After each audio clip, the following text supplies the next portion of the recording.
Добрий день всім, хто Hello, everyone who joined us.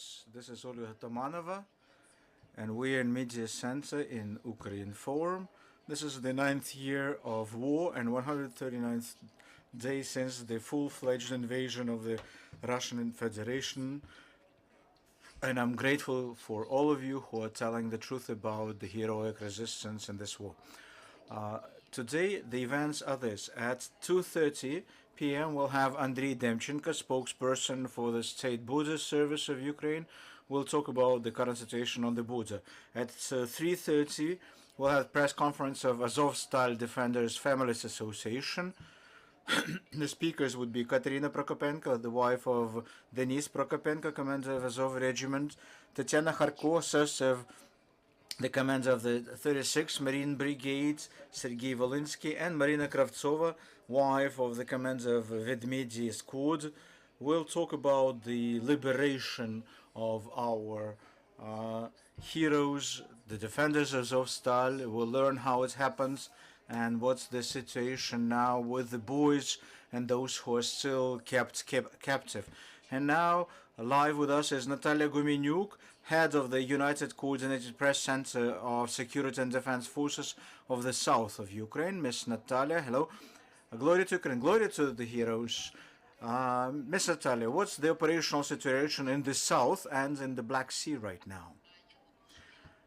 I will start with the news that absolutely everyone is waiting for, and often enough people blame me that I'm too greedy for good news. So the Ukrainian flag was installed on the Snake Island. It's being erected there. The military operation is over and the island is back under the jurisdiction of Ukraine. This is a really good news. We've been waiting for it. Thank you, Natalia, for sharing it with us. Now, about the south of Ukraine. What's happening there now? At the rest of the territory, our troops are moving slowly but surely, like we mentioned before, part and parcel of the military operation, keeping silence about what we liberated. First, we defend what we liberated and then we announce it.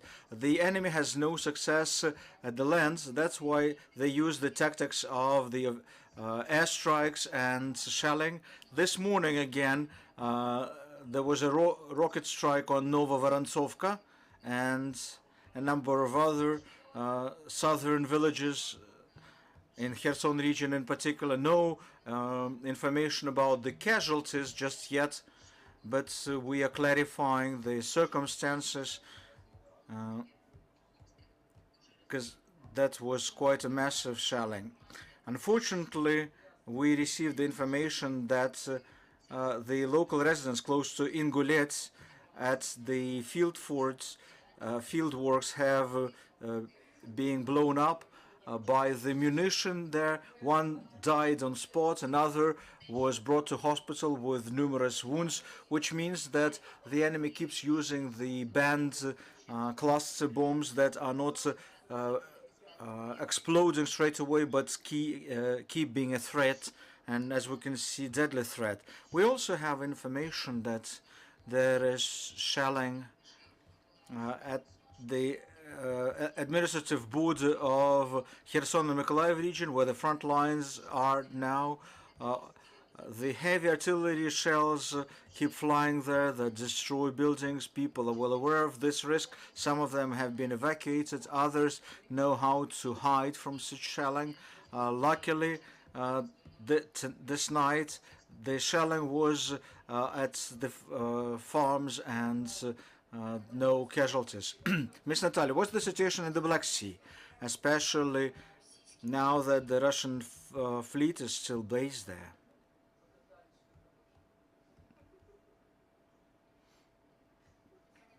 Ms. Natalia, can you hear us?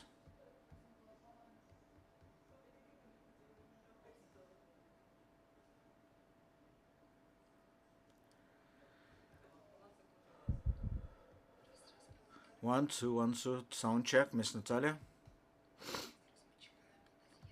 We are waiting for our speaker to get reconnected.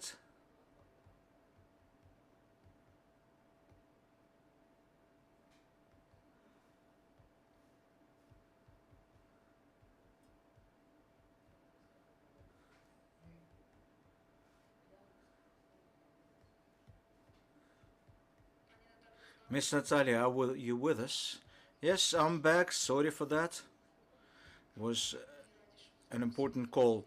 Great that you're back. Well, so what's the situation in the Black Sea now, especially from the standpoint of the Russian Navy being present there? How many ships they have? How many missiles they have on board? Currently, in the southern eastern part of the Black Sea, there are three missile um, ships. The total salvo might be 28 missiles in one strike, and there is one large uh, landing ship close by. This morning, The Economist mentioned that the armed force of Ukraine is 1 kilometer from Kherson. I quote: "The fight for Kherson would be tough." So, if it's possible, if it doesn't hurt anyone, can you comment on this?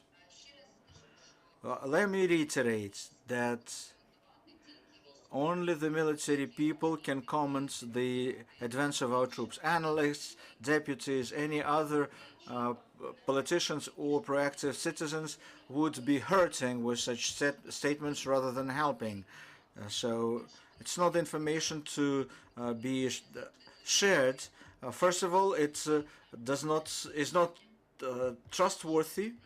What you just quoted. Second of all, it's just hurting the image of those who make this statement. We've seen the statement of the General Staff of the Armed Forces of Ukraine that the Russians to station Kalimchak in Mirne brought 17 railway cars with munition from Crimea. So what does it tell me?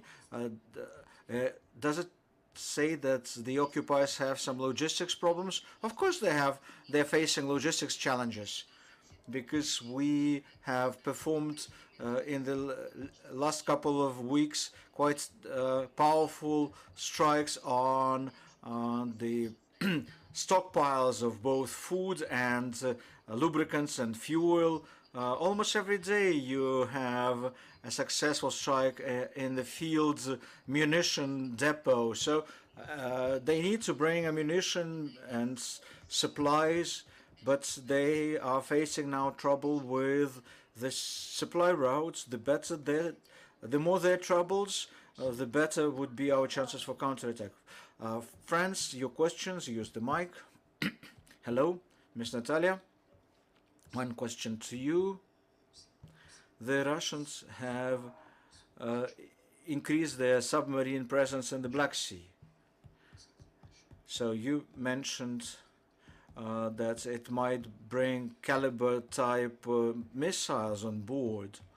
We have talked about the presence of submarine presence there. So where did the submarine came from? Is it the same one, or did it have less calibers there? Now it has more mounted on it. Thank you, friends. Well, 28 calibers, that's the total number of 3 rocket boats and 1 submarine. It's a typical submarine, the one that they all have. No radical change here. So this submarine has 4 missiles installed on it, so nothing radically new. Ukraine Forum, Viktor Shevchenko. I have a couple of questions. First question is, are we aware how many Russian National Guards are in the occupied territories, and what's the total strength of the Russians who are staying in the occupied territories? Second question, do the Russians bring to the occupied territories their own teachers, doctors, etc., taking into account that the Ukrainians are refusing to cooperate with them? Yes, the total number of enemy troops, we know on the ballpark figure, but the figures that we know, they could not be shared because it's only for confidential internal use only, this type of information. While what they try to do is to fill in administrative vacancies with the people bringing in from the Russian mainland. Yeah, that's their current practice. Thank you. Colleagues, would you have any further questions? If not, then Ms. Natalia, thank you. That was Natalia Humeniuk, the head of the Joint Information Press Center of the Security and Defense Forces of the South of Ukraine. Thank you for being online with us. Let me remind you that next briefing will happen at 2:30 and we'll discuss